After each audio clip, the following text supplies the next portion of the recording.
Hello and welcome back to Faith and Fiction Chat, everyone. This is the live series where some of our favorite Christian authors join me to talk about their latest books and how faith inspires every page they write.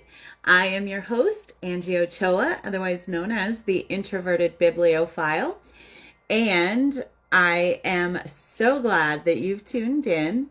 Today, author Jennifer Deibel, author of 5 historical romance novels, including her most recent book, Heart of the Glen. Hi, Jennifer. Hello, how are you? Good. How are you? I'm just going to adjust my camera real quick. Yeah, same. There we go. That's a little better. Okay. And then also Jennifer has a brand new book out, which is, it's sort of brand new, right? I mean, it's the newest. February, I think, so it's still Okay. new. Yeah, so May the Road Rise to Meet You, which is a 31-day devotional inspired by Irish blessings. Thank you so much, Jennifer, for joining me today. Thank you so much for having me. Of I'm course, excited. I'm so excited because you're honestly one of my favorite authors. Oh. And so this is like, I'm like a little bit nervous and a whole lot excited. Same here. So have you done interviews before like this or? I've done a lot of interviews. I've done several live interviews. I think I've only done one or two other Instagram live interviews. So Okay. I'm trying to, one of my children absconded with my little setup where I put my phone and my light and everything, so I'm having to, Adjust. there we That's go. okay. There we go. Do you see this right here? Do you see that? Yes. It's A yeah. little beam of light. Yep, it's coming from the windows over there. So, lots of little imperfections. That's okay. All right. Before we get started with the interview part of things, let's talk really quick about your giveaway. You are giving away a copy of. Yes, so the winner gets to choose if they want a copy of the novel Heart of the Glen, which is my most recent novel, or if they would like the devotional. So they get to choose, and then I will sign it and send it their way. Awesome. Thank you so much. Thank you for your generosity. I think that both of these books are amazing. So if you don't win, go buy the books because they're so, so good. Thank you. Okay. If you are watching this and you have not entered to win, go back to Tuesday's post where you see Jennifer's face and enter to win. It's so easy to do. The giveaway goes through next Tuesday, and I will randomly pick someone, and then we'll let you know if you are the winner. And hopefully you are. Okay, Jennifer, tell us a little bit about your family life. Like, where do you live, and who do you live with? So I live in the balmy metropolis of Phoenix, Arizona. Oh, So I think we're at 114 today. oh, So we hibernate in the summer around here. Um, and I currently have my husband and our 15, almost 16-year-old son at home. And then our middle daughter, who is 19, she's heading into her sophomore year of college. She will be back this weekend for another couple of weeks. And then the first week of August, my oldest daughter, who's going into her senior year of college, is coming down and she's going to stay with us for 3 weeks while she does a practicum for her education program. So oh, I'm going to have all 5 of us at home under my roof for almost a month. So I'm very excited about that. But yay. normally, right now, it's my husband and our son. Poor guy, stuck with mom and dad for another few years. I understand that. I have a 19-year-old, a 16, almost 17-year-old, and a 12-year-old Okay. living at home. So, yeah. Yeah, you get it. Now, are your girls going to college close to you or? Um, so our younger one, she is just about 20 minutes away. Her college is here in Phoenix, but she stays on campus. She's an RA this year, so she'll be there. And then our oldest is like close-ish. She's about 2 hours away up in Northern Arizona at Northern Arizona University. So close enough that we can get to each other when we need to, but far enough that when there's an emergency or something, it feels really, really far. Yeah, I imagine. Oh my goodness. I can't imagine, you know, kids leaving home and going far, far away because my 16-year-old daughter wants to go in the military and I'm just like, Mm.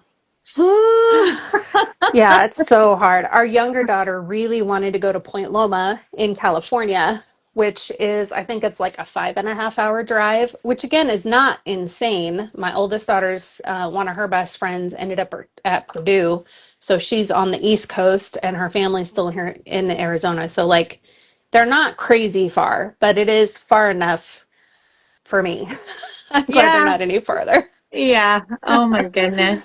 Well, what do you guys love to do as a family?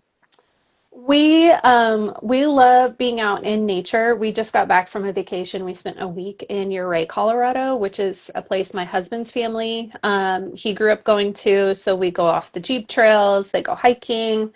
We also love like watching movies and different TV shows together and just kind of hanging out. My two girls are huge bookworms, so we like bonding over books and shopping, and our whole family's addicted to coffee, so there's always that. Nice, nice. Now I've been to Ouray. It is Oh, good. stunning. It Isn't is it beautiful? like the little Switzerland, right? It's Yes, America's Switzerland of Switzerland. America is what they call it. Yeah. Oh, it's stunning. Now, when you guys go, do you go to the big hot springs like center that they have there? We did go there to this time. We planned not that place is not cheap anymore, No. so we plan to spend the whole day there.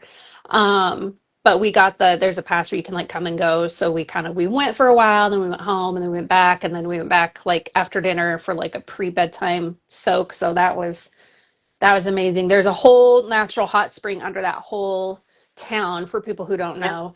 Yeah. And there's a couple hotels that have their own hot springs pools, but you can't go to them if you're not staying there. And we had Gotcha.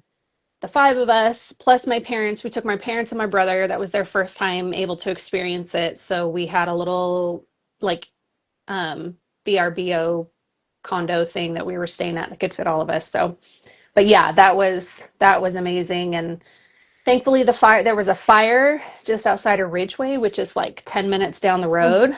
And it was really bad. We weren't sure if we were going to be able to go, but thankfully they started getting it under control and um, town is open. So if you've been thinking, I don't know if I'm going to go to Ouray, tell you right, because the fires, everything's open. They want your business, so don't be afraid to go out there. Yeah. These fires are just devastating. I just saw It's Jane awful. Kirkpatrick Oh, post yeah. that they lost everything. Like they Ugh, lost their whole homestead and everything. And that just, ugh, oh, that's heartbreaking. it's awful. I mean, here in Northern California, we've had our share of Yeah. massive wildfires that have just been insane. And we actually had a fire this week that was closer to us than I think any other fires have Mm. been. It was just like one city over. Oh, And in this area, cities are like boom, boom, boom. They're uh-huh. so close together, just all these little cities. So, that's devastating. Yeah, But it's so hard. I feel like the whole western part of the United States is on fire right now. yeah, and Canada. I mean, Yeah, Canada is yeah, being hit Canada's too. bad too. Yeah. Oh my goodness. Okay, so what do you personally enjoy when you're not writing? Obviously, I love to read. I typically read in my genre. I love historical romance. I love romantic suspense, like Natalie Walters. I love Jamie Okay. Jo Wright. My husband and I listen to a legal thriller on our little road trip, which is not my genre. Like he always loves like James Patterson and John Grisham, Okay. and he's read all their backlists, so now he's branching out. And this was kind of like a Count of Monte Cristo retelling, and that was really interesting. So I love to read. I love to go shopping, even if it's just window shopping. I love looking at all the stuff. My husband says I have to touch everything, and that's true. And then a nap. I love me a good nap. Oh Yeah, if I yeah. have a chance to snooze for a little bit, I'm gonna take it. Now, when you take a nap, is it like a quick cat nap or do you have to have like 2 hours? When I was younger, it was like 2 or 3 hours. Now I have to set an alarm. The power nap doesn't happen for me. So I give myself an hour. So I let myself sleep for an hour and then I get up. Otherwise, my sleep's all jacked up for the night. Yep. But yeah. Yeah. I get it. Yeah. I love a good nap too. And for me, I cannot do a power nap. Mm-mm.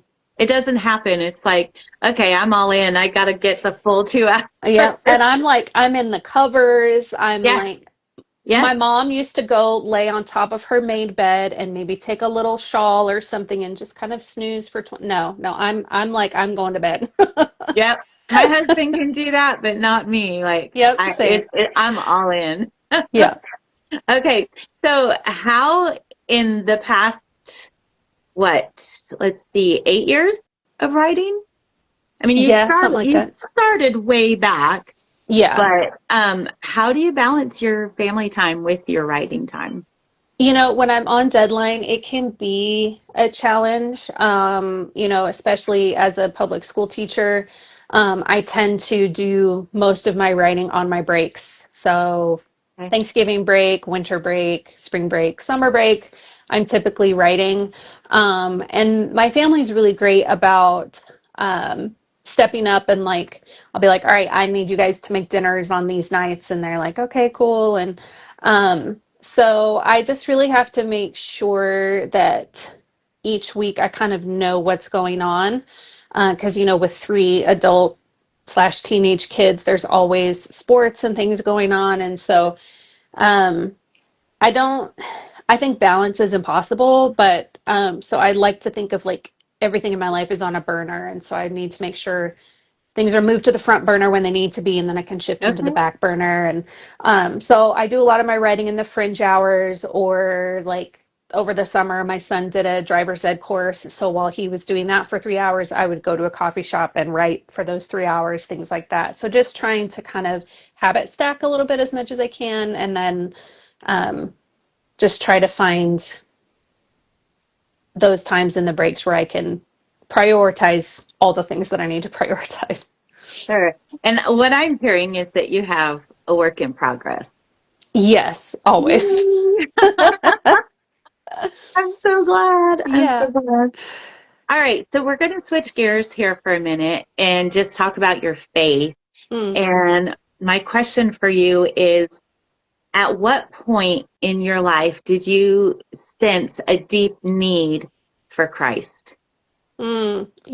I feel like I've had several of those moments over the course of my life. Um, I like to say that I've been going to church since 9 months before I was born. My dad was my pastor for my whole life till I went to college. And so I've been around the church, I've been around faith. But the first time that I really started noticing my need for Christ was when I was actually about 5 years old. I realized that, like, I knew that sometimes I would tell a lie, or sometimes, I'd have a bad attitude, and that I couldn't fix those things on my own. And so that was when I first asked Jesus to kind of be the boss of my life. And then later on in college, I realized that while that decision still stood, I didn't fully understand what all of that really meant. And so at that point, I kind of recommitted my faith journey and recommitted to Him, and kind of with a better understanding of what it means to truly follow Christ. So it has also been kind of a lifetime work in progress for me, with these little touch points along the way of sort of reconnection or regrounding myself in that truth of what following Christ actually looks like. That makes sense because I remember I got saved when I was 8 years old, Mm, and then I went through my life until high school, and I went to high school Christian camp, and then I you know, kind of rededicated my life to Christ there. But I think it wasn't until um, I found out, like right before I found out that I was pregnant with my mm, son, I was an unwed mom, and I felt like the Lord woke me up in the middle of the night and was like, it's time to come home. mm. You need to be done with all of this. And so at that point, I was like, yeah, I do. I really need Jesus. So I Yeah. love that. Okay, so then how do you feel like your Christian faith shapes your storytelling? I mean, I think it has to, even if I was writing, like secular fiction, I still think my faith would shape the stories that I tell because God is the ultimate storyteller and he's the one who created the idea of story and that's the lens. Everything that Jesus has done for me is the lens that I process everything through. So I think I can't help but have that Yes. faith speak to my stories. Now, each story that I've written, the faith element is very different. My first book, it was very overt, lots of scripture quoting, lots of prayers. You got to really see the heroine's faith as it shaped her approach to the problems that she was facing. And then my second book, the faith element, was very light and more of like an undertone. And honestly, it's my characters that dictate how overt the faith message is going to be because just like real life, like each of their faith journey is different and at Yes. different seasons they're going to be stronger or weaker in their faith and and that I want their faith journey to be as authentic as possible. I don't want them to seem like the perfect person because there's no such thing.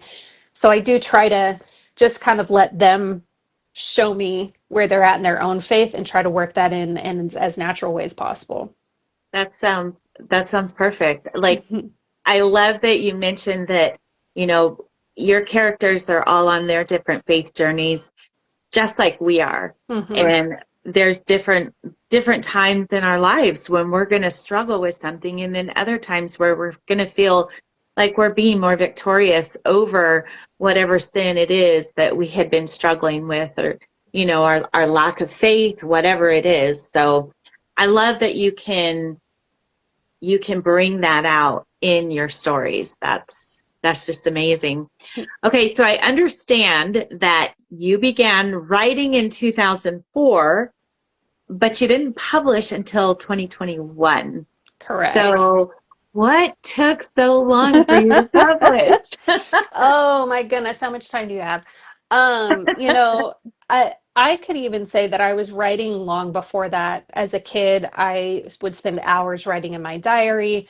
In high school, when we got our first computer, like I mean, we're talking like early 90s. So it was like the green screen Yes, and then like neon yeah. text. And I wrote a story then and printed it out and then I read it years later and it was so bad. Like the main character's name changed 4 times throughout the story because I Oh couldn't remember what no. I'd done and all that kind of stuff. But then in 2004 is when I got the idea for what would eventually become my debut novel, and that was kind of a way to process what we had experienced. We had been in Ireland for 2 years in County Donegal as students, and it was a really amazing, but also really difficult 2 years because we were all by ourselves out in the middle of nowhere, Yeah. not really anybody like minded in their faith.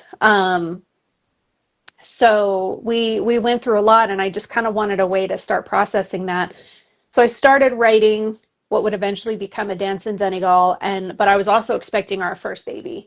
And so once she was born and my husband was in graduate school, it sat for a long time. And then when I had a little bit more time after our second was born, I picked it back up and then I put it back down again. And then we ended up moving back to Ireland. And around 2009, 2010, I saw that there was a new parenting blog starting called The Better Mom, and they had put out a call for contributors. So I applied to contribute to that and was accepted. And Ruth Schwenk, who was the kind of the head owner of the website, encouraged me to start my own blog so that people, if they liked what I had to say, had a place to go get more. And through that, I got connected with Trisha Goyer, who is Okay. amazing. Yeah. And she really encouraged me to continue in my fiction writing journey. And so I started back into the story, and then our son was born. And so it was just this kind of touch and go, touch and go, touch and go. And then eventually in 2016, we ended up moving back to the States, and I had a little bit of time before I had to make a decision on what career path I was really going to follow. And my husband was like, listen, you have been working on this for a long time. Like, I think you need to make a decision, either like commit or just let it go. So I was like, okay, I can't let it go. So I'm going to really commit. And then, so I continued working on it. But of course, we had 3 kids. I went back to teaching. So I couldn't work on it as much as I wanted. Um, and in 2018 or 19, I was working for a PR firm called LitFuse that did Christian literature PR.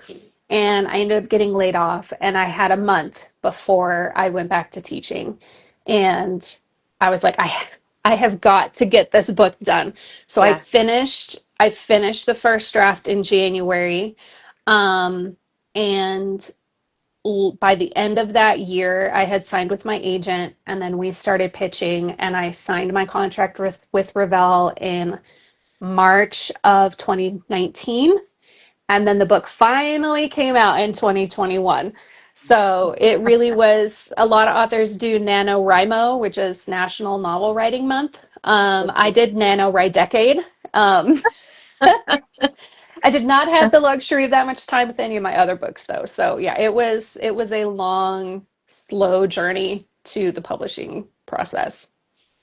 Okay, wow. Yeah, that was a lie I told you. It's a No, big that's story. okay. That's okay. I mean, that's all part of your story. So, what was your actual inspiration for writing Dance and Donegal? I had read a book that was one of those, like it was a compilation of like 4 or 5 novellas in one. It was called The Sure. Sewing Circle. Um, and I can't remember now. The publisher does not exist anymore, sadly. But the it was called The Sewing Circle, and each novella followed the story of one of the women in this sewing circle in Texas in the 1800s or something like that. And I really enjoyed the story. And then at the back of the book, it said that they were always looking for good stories, especially if it involves some kind of cultural celebration or holiday or something. And I immediately had the idea for the story of a girl, an American girl who moves to her mother's home village in Ireland to teach, and then gets there and finds out there's all these rumors swirling around about why her mother left. Yeah. And her life kind of ends up in danger. And so then she has to work to figure out how to clear her name. So that was the first spark of an idea. And it was really pulling a lot of our own experiences from our time living in that same village where the book is set, and kind of putting it into something that could give someone else a taste of what it's like to move to rural Ireland. Okay. And I see the picture behind you. Is that something Yes. that a fan did or you did? Who did that? My parents got me this. It's a stained glass of the cover. They got that for me the first Christmas after the book came out. Oh, So it's absolutely stunning. I wish I had a wow. little light that I could put behind it because it's Yeah. absolutely gorgeous when the light hits it just right. But yeah, What a wonderful gift. Wow, that's absolutely, amazing. yeah. Have you ever thought about writing anything that's not set in Ireland? I have a story idea that is set here in Arizona Okay. during an actual little battle that took place called the Pleasant Valley War, which Okay. was two kind of rival gangs that steal each other's sheep, and like the Earps get involved and all this kind of stuff. Wow. Um, but I don't know, it's hard to think about leaving Ireland because I don't feel like very many people are writing in that space. We get a lot of British books, we get a lot of American books, but I don't feel like there's a lot, especially in Christian fiction, there's not much happening in Ireland. And so Sure. I love being able to give people a little taste of that country and people that I love so much beyond the Blarney Stone and Lucky Charms and this kind of stereotypical Sure. stuff that we tend to get. Yeah. Yeah. I don't know. I still want to read the Arizona book. So if you ever decide to Okay, write that, I would love to read it. that's awesome. I mean, because that time period is probably one of my favorite time periods in Hmm. American history. I mean, my mom was a teacher, and when we went, well, before she married my dad, after that, she was just a I don't say just a stay-at-home Right. mom lightly because that's not just, but we would go on road trips and we would see so many historical sites. And Mm, I really think that's what instilled such a love for American history in my life. But I love the cowboy era and same. the pioneer era. Like those are my absolute favorites. Okay. So, Yeah. So maybe one of these days, because I learned about the Pleasant Valley War in a history project I did in high school. We had to choose something that was kind of off the beaten path and do this big project about it for National History Day. So that's how I learned about it. And I was like, I had never heard of this before. There are actually quite a few secular novels about the Pleasant Valley War. I've not had the chance to read any of them. So I was kind of surprised that there were as many as there are because I didn't think anybody knew about that wow. particular skirmish. But yeah, I think it would be fun to write and to bring in a little bit of local Yes. flavor. Yeah, most definitely. All right. Let's talk about your most recent novel, which is Heart of the Glen. I read this book this month or listened to it. I listened to Oh, it she's and amazing.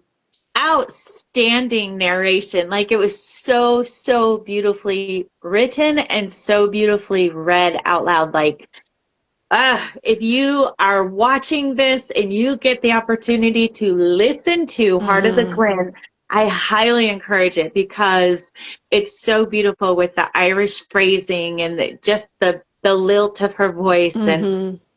it was so good. Yeah, she does an amazing job. It's truly, truly amazing. I have to ask, what was there a specific historical event or real life situation that influenced this book? There, there was one night I was home by myself a couple years ago, and I was just scrolling on Instagram as one does, and I came across a snippet of a documentary from, it was either the late 1970s or early 1980s, set in County Donegal, following these two brothers that live together, and one of them minds the garden and does all the cooking, and the other one does tweed weaving, and he contracts out to Donegal Tweed, which is in the tweed world. There's kind of two main companies. There's Harris Tweed out of Scotland, and then there's Donegal Tweed, and Donegal Tweed has kind of taken over Harris as kind of the tweed of choice for the royals and things like that, and so they've been in Wow. existence for 100 years or more. um, but the narrator was talking about how these two brothers are single, they don't have any children, and so when they pass on, their craft would die with them. And that got me thinking. So I went, and you can watch the whole thing on YouTube. It's called Hands is the name of the series. And then you could just do hands and then tweed weaving, and it should bring it up. Okay. Um, so I watched the whole episode, and I started looking into the tweed weaving industry. And way back, right after the famine, the government was looking for ways to kind of boost the economy. And so there was a scheme where they would provide the loom to the family, plus a small stipend to buy the supplies. And then they could build a little shed in their on their property, and then they could weave, and then that was a way for them to subsidize their income. And so I just wondered, like, what would have happened to those brothers if something had happened to the weaving guy and he couldn't weave anymore? So that Yeah. was the question that prompted the story of, like, what would happen if a weaver can no longer weave? And so that's kind of just what got my wheels turning. I was absolutely hooked from the moment I learned about it. So I wanted to know about Saoirse. Like, Hmm. how did you come up with this character? Because she's such a unique character in this story. Tell us a little bit about her. So I needed a stranger to come and kind of capture our hero's eye, even kind of against his own will.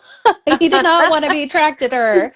For sure. Um, so I tried to think of, like, why would she be coming away from home? Why would she be up there? Where's her family? And so I created Saoirse. And her name means freedom, which is why I chose that name for her, Oh, because okay. her whole story arc is trying to find this freedom from guilt and shame. Yeah. Yeah. And so I created poor little Saoirse, and I was like, all right, how much trauma can I put her through off page so that she gets to where I need her to be? And so I just kind of looked up like what titled houses were around, what kind of jobs were available, and so that's how the book opens, with her arriving to be the head housemaid for this lord, and Yeah. then things just keep going Go wrong from downhill. there. Yeah. Yeah, for sure.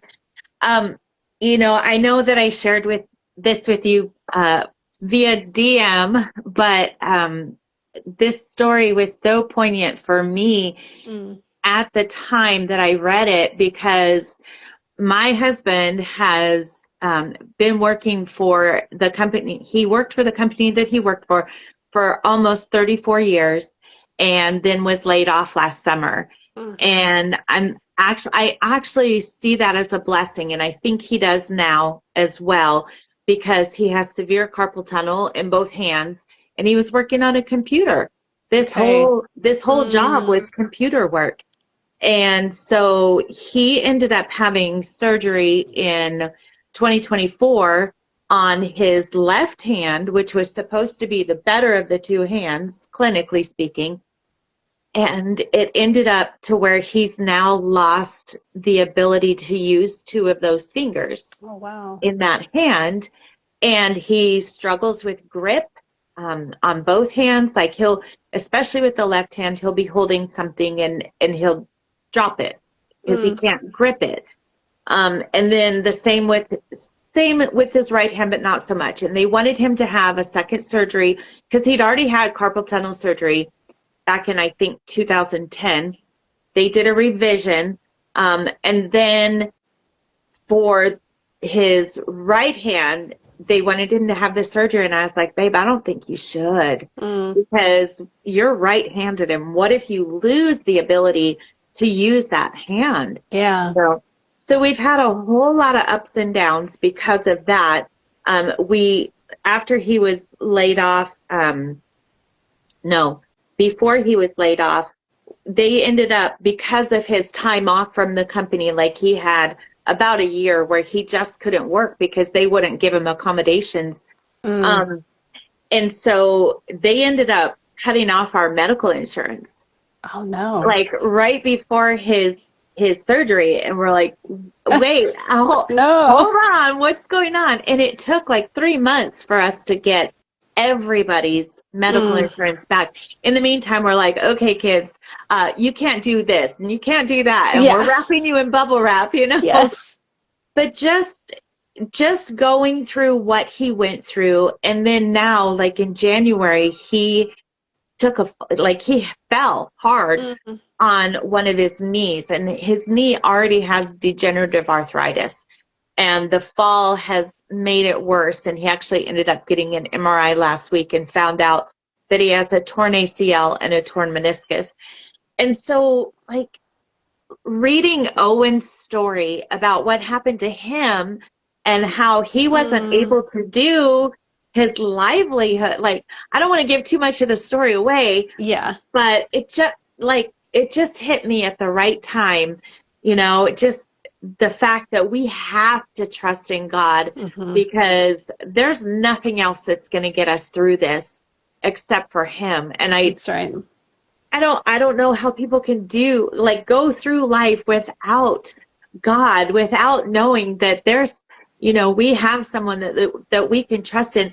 And I was actually reading I believe the first um, devotion in your devotional, and just talking about how God is with us in the hard times, in the difficult circumstances, and just, how we tend to look for the easy way out. Hmm. And like, you ask questions, which I love this at the end of each devotional. Um, she has questions, guys, and she has a place for you to write your answers down. But she says, is there some aspect of your life in which you're trying to avoid the challenging road? Pray and ask God to show himself to you within that circumstance. Mm, Like, that's so good. That's so good, because he's not going to take our troubles away. No. Like, he doesn't ever promise that anywhere. In fact, he No. says, in this world, you will have troubles, right? We will have trials and tribulations, but we are to have peace because he has overcome the world. That's And right. so that's kind of like where you went with this, Mm-hmm. but you also brought in the story of Gideon. Yes. And I want to know more about this. So please share with us. So I mentioned earlier that my dad was my pastor my whole life up until kind of late high school, college. And he would often be invited to speak at revivals or kind of guest preach at other places or whatever. So I heard a lot of his sermons, and I heard several of his sermons multiple times. And my favorite one that he did was about Gideon. And he used to title that sermon God's Stupid Battle Plans. I Um, love that. he has since revamped it and just calls it Gideon, but it will always be God's Stupid Battle Plans. And he was talking about, like, could you imagine? And one of the times that I remember him preaching this was in, let's see, like the early 90s when the whole Desert Storm was happening. And he was like, can you imagine if General so and so showed up outside Saddam Hussein's palace and was like, all right, here's what we're going to do. I'm going to give you all these mason jars with flashlights inside them. And when I blow the whistle, you're going to like break the jars and flash the Yeah. lights. People be like, that's the stupidest thing I've ever heard. Yep. But that was the battle plan that God gave to Gideon. And so I never, when I'm planning my books, I never set out with this is the faith theme. Again, I let the characters show me what journey they're on. And originally, I kind of thought it was going to be like a Jericho kind of route, like be strong and Okay. courageous. Yeah. And then I was like, no, this is Gideon, like 100% this is Gideon. And so um it was really special for me to be able to work those truths in that I had learned from my dad from a young age and be able to kind of honor his legacy in that, while also hopefully prayerfully encouraging other people with that same encouragement that I had received in my own life. And we all have had those moments where we're like, bro, I got nothing. I got no weapons. I have no way to beat this situation. Yeah. And God's like, here's a stick of gum and a paper clip. Go blow something up. Um, so, Little so MacGyver a little reference there. MacGyver, yeah. Just the whole Gideon thing makes me think of where Paul said in the New Testament that God uses the foolish things of this world to confound the Yes. wise. And he was talking about the foolishness of the gospel and the foolishness of the cross. Hmm. And, people tend to look at that and think that's so dumb, that's so foolish, but that's what brings us to him, you That's know? right. And so in in your book, in Heart of the Glen, that's what he did. He brought the Hmm. most unconventional things or people to fulfill his will.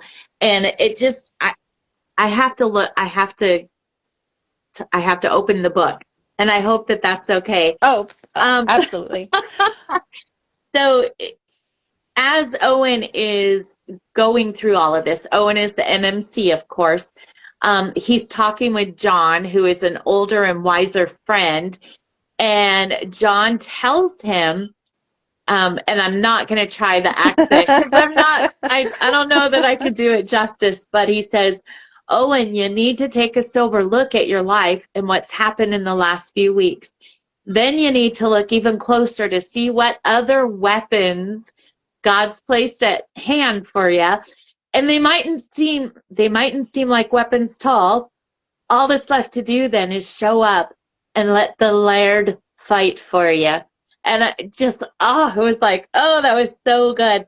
And he came to the realization that his fight was not against man made of flesh and bone or situations that seemed bent on his demise. But it says his enemy was far craftier and more treacherous than any circumstance or physical enemy could ever be.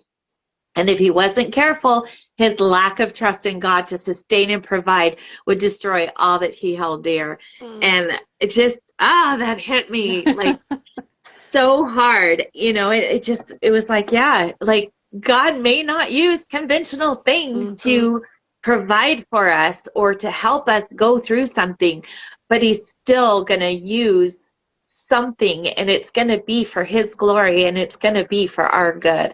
And so, I love this book. I love it. I love it. I will never stop recommending it. It's so good. Okay, so speaking of faith in your books, has writing your books challenged or strengthened your own faith in any way? Absolutely. When the characters are coming to a moment like that where they need to realize the truth, sometimes even I am like, oh, come on. Like, really? Like, that seems a little, like, little too convenient or whatever. Or depending on the season of my own life, I might, God has used the story to convict me about how I'm dealing with a situation in my life. I'll write something and I'll be like, okay, that did not come from my brain. Like, I'm not that wise. And then I have to kind of take a step back and be like, all right, Lord, what are you trying to tell me in this process? So yeah, it's definitely challenging. And I feel the weight of um, keeping the truth and not trying to tweak it to fit what feels good or what would be the perfect thing for the story. Right. That weight of responsibility to neither add or detract, like that is something that weighs on me too. And so I pray before every writing session that he would just guide my fingers and my brain and all of that so that I could be faithful to him and this gift that he's given me to be able to do what I do. So yeah, 100%. Like, it has challenged me or encouraged me. I've found myself in tears at times, like, oh my gosh, no, that's not Sean's story. Like, that's me, bro. Like, oh, okay, here I am. Okay, God, I hear you. So Yeah. yeah, it's definitely a weird therapeutic experience every time every time I sit Oh my down. goodness. I'm sure. And I really love what you did with Saoirse, like when she came into her own recognizing of, like, she had this secret that she didn't want to get out, and like, how could anybody love her if they knew that she had this secret, that she had done this thing, and just how you brought in the word of God, like talking where Father Cunningham was preaching to his little country church congregation, and just talking about how Christ suffered for our sins, the just for the unjust, that he might bring us to God, being put to death in the flesh, but quickened by the Spirit. And just like talking about the freedom that we have in Christ, no matter what has transpired in our lives, no matter what mistakes we've made. And I have to read again. Is that okay? Absolutely. Okay. This is Father Cunningham, and he says, our Lord paid the price for all our wrongdoings, all our mistakes and shortcomings. He paid our debts on the cross one time for all time, so you and I might be free from the chains that come from those missteps and shortfalls. So while we must often still experience the consequences of our sin, we no longer have to pay the debt for it. If you speak ill of your neighbor, you may have to work to repair that relationship, but our loving Father will not send you a new punishment to repay that sin, for that debt has already been paid. And just the way that Saoirse was able to recognize that she didn't have to keep reliving this thing that happened, that she had no control over it, but she felt like was her fault. Like, it was such a beautiful transition in my mind from where she was to where she got to because of that. So that was so beautifully done. Oh, thank you. Okay, so I have to ask about The Maid of Ballymaccool. Yes. That book has, I think I read it 2 years ago or 3 years ago. I cannot remember, but that one has stuck in my mind. And I feel a little silly because I didn't realize that it was a fairy tale retelling Neither until did I. until after the fact, until like I had seen somebody's review and I was like, wait, what? And then I went, oh yeah, it was. So you said you didn't realize it was. So apparently that wasn't intentional. No, I did not set out to like, this is my Cinderella retelling. I knew it would have that flavor because she's the scullery maid and she's a, Yeah. kind of orphan and everything. But that wasn't my intention. And then as I was editing it, I was like, holy cow, she even leaves her shoes in the forest. Like there's shoes that Exactly. he finds. Like that was a happy accident or the Ah, Holy Spirit. I don't know. So I would love to say I carefully crafted all of those details, but a lot of them were just like, look what I did. that literally has been one of my favorite books for ever since I read it. Like I would say easily it's in the top 15, Aw, and it just, oh, it was just so good. aw. Yeah, Cinderella retellings they hit like nothing else. Yeah. Those are, Well, and Michael, the MMC in that book, he held the place for my favorite hero that I've written for a long time um, until Owen. I also tend to have grumpy MMCs. I think yeah, that's because I'm married to like a grumpy cinnamon roll. Um, but Michael's not grumpy and he's not goofy. He's very strong and sense of justice, but he's also very gentle and very like his powers of observation are very keen.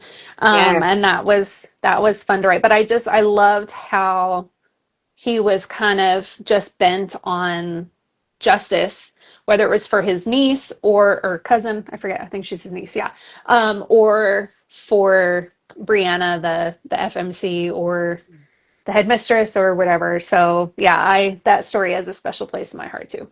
it's such a good one. It's so so good. I mean, I've loved all your books that I've read so far. I only have one more of your novels to read, and that's The Irish Matchmaker. Okay, So I love that that's one too. that's the only one I haven't read yet. But I want to say that I probably just borrowed it on Hoopla. I Okay. can't remember, but Well, okay. that one is the same narrator as Heart of the Glen. Oh, So good. she did, I think, my three most recent novels, and she is an actual Irish radio voice actress. Wow. So the accent is authentic. She That's knows how to perfect. say all the Irish words. Like she does a phenomenal job. Like I hope she gets to do all of my books forever. Yeah, except for the Arizona one. Except for the Arizona one, yeah. Okay.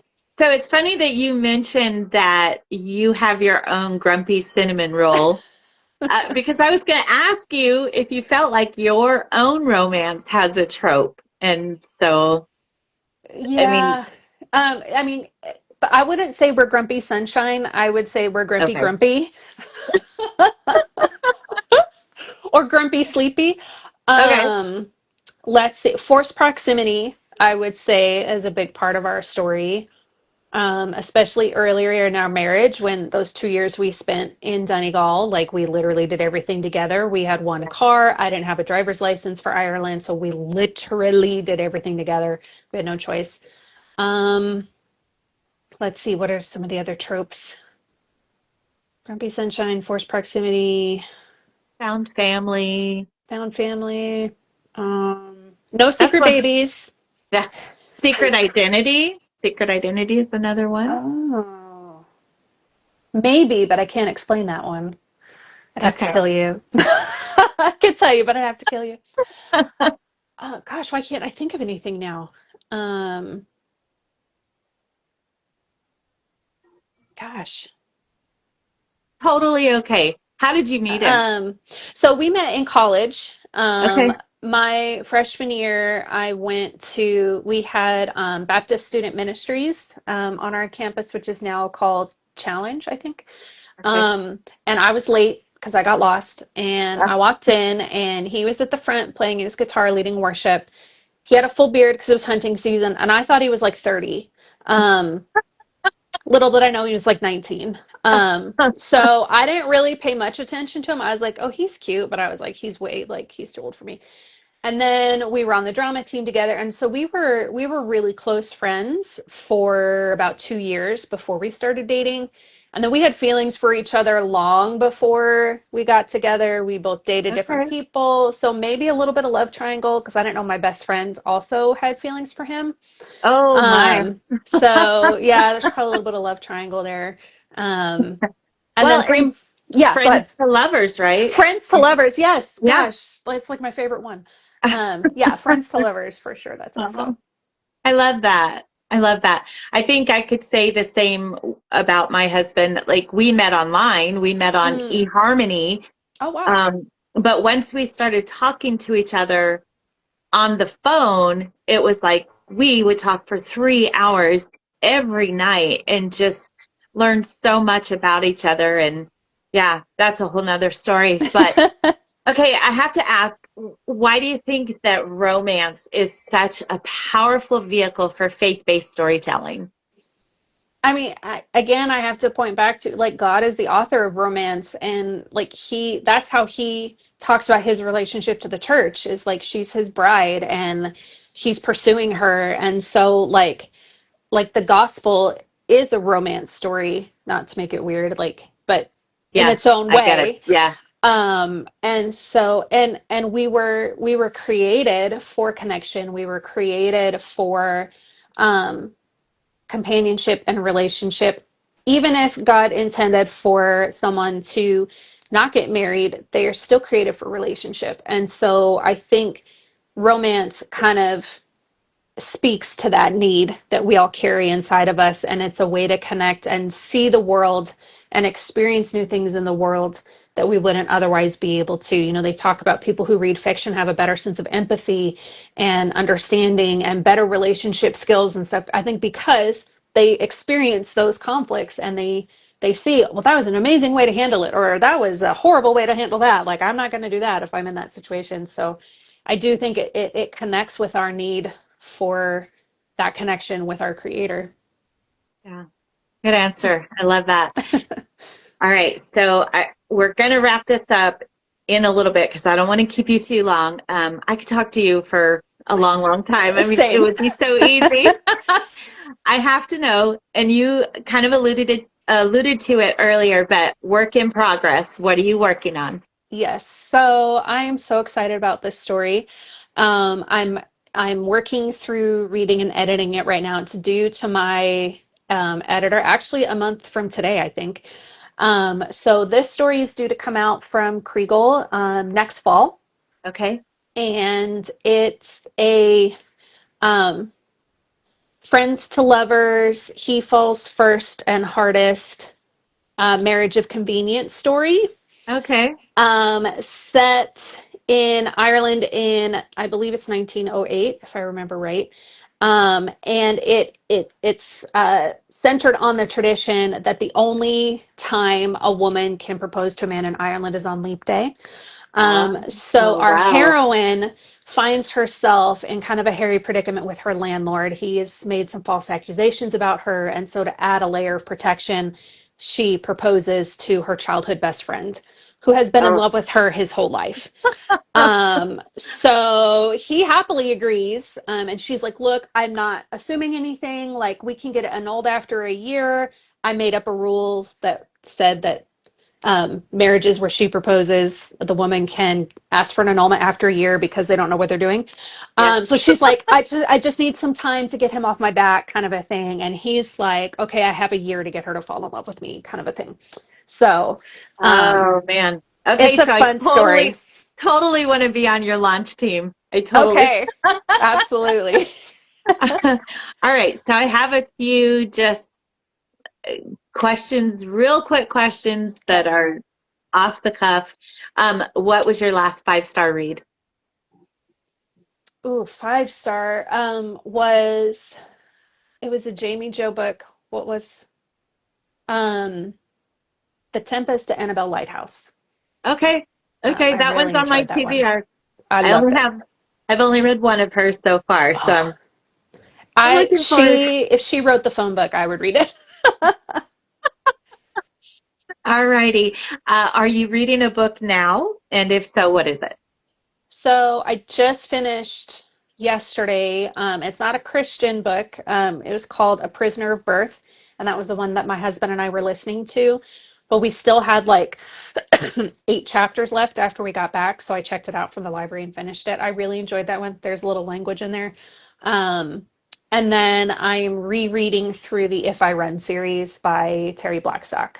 Oh, she was one of my first like forays into Christian suspense. Oh, and She she, and Dee Henderson. So okay, yeah, she's the queen. Like, yeah, it's amazing. I haven't read that series yet. Oh, I please do. It's I so can't good. even tell you how many books I have I know. on my Same. TBR. It's so bad. Like on Goodreads, it's Yep. bad. It's like Same. way, way, way, way, way. Yep. All right. If you could learn any new skill, what would you want to learn? I would really love to be good at sports. Okay. I grew up doing dancing, so I was an athlete in that way. But like put me in an organized game of some kind, and I was the one in PE. They would stick out in left field, and the ball would come to Yeah, me, and I would duck. Like I would that was love to me. like at least be able to like play the game and not feel like an idiot doing so. Okay. Pickleball. I mean, is that in Yeah, your I would future? love. I haven't tried it because I'm Okay. scared. I haven't either. So, yeah, I don't need to injure myself. exactly. You get to a certain age and it's like, maybe not. Yeah. All right. Maybe this is a given, but favorite place to go on vacation?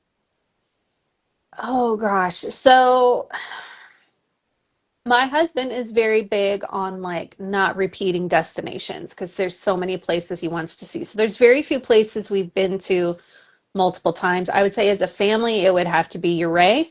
Okay. Um, There are a few places in Ireland that I would love to go again that we went a hundred Mm, thousand times while we were living there. The Cliffs of Moher, um, some of the castles that were there. I would love to go back there just for the nostalgia and to breathe the salt air and all that kind of um, stuff again too. So Northern California?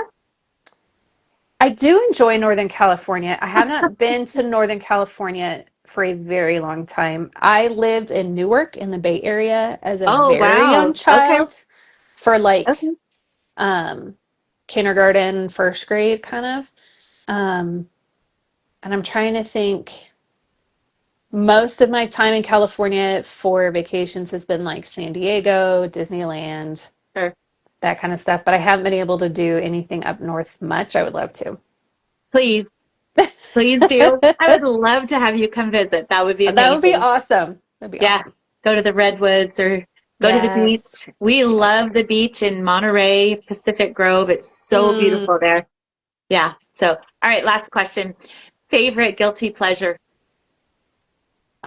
Chocolate cake. Okay. Yeah. That's a good one. Like the Matilda chocolate cake, like death by Okay. chocolate, towering.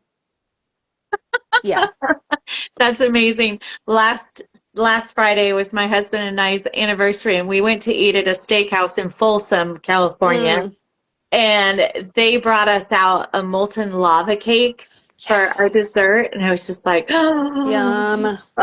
and I don't usually So eat good. flour because it messes with my joints, inflammation and Hmm. stuff. But oh man, that was so, so Well, and good. a lot of times those lava ones they make without flour. I've They seen a put, lot of like the yeah, sure. flourless ones, but yeah, yum. Yes, yum, yum, yum. Well, Jennifer, thank you so much for taking the time out of your day to chat with me. This has been so much fun. It has been an absolute blast. I really appreciate the invitation. Oh, thank you so much. Thank you to all of you who joined in or will be watching this interview later. Remember, it will be put on my YouTube channel as well, which is Angie, the Introverted Bibliophile. It's a little different than my Instagram.